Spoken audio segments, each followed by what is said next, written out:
Morning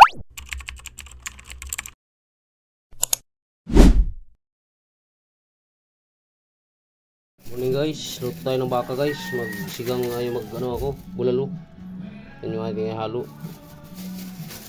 Halo natin ng pichay bagyo. Yan guys, yung dalawa yan. Tatlo. Tsaka may mais tayo guys, yan. Halo natin mais, ito yung pichay bagyo natin. So ito yung ating baka. Pakuluan muna natin mga kahabi. Good morning sa inyo lahat guys. Yan guys, lagay ko na guys yung mais. Dilaw pa yung ating baka guys, kaya pinakuluan muna natin husto. Saka natin nagdagan ng mga gulay mamaya mga kahabi. Yung muna ang nilagay ko, mais, 2 piraso yan guys, ginayat natin. Balikan namin kayo mamaya mga kahabi. Ayan guys,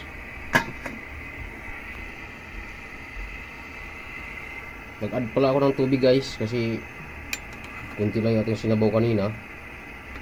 Lata na siya guys, luto na. Nag-add na rin ako ng siling haba tsaka mais. Ngayon naman guys, ang nilagay ko na pichay bagyo. Lagay na natin yan guys, dami yan, 3 piraso yan. Himay-himay na natin. Hindi na natin pinakita sa video kanina dahil wala tayong taga video. Tayo guys. Yan.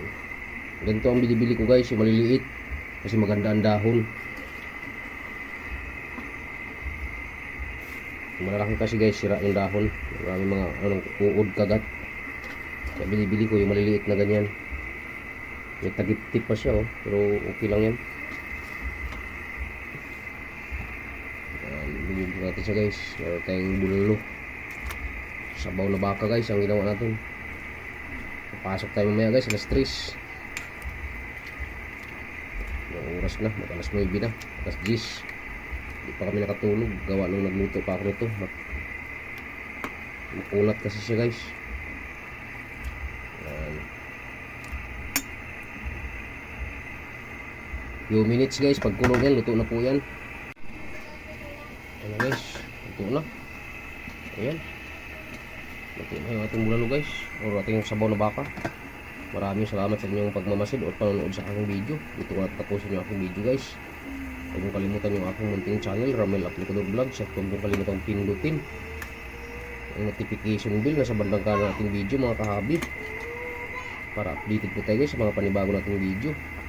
Maraming salamat sa inyo mga guys, and bye bye yo.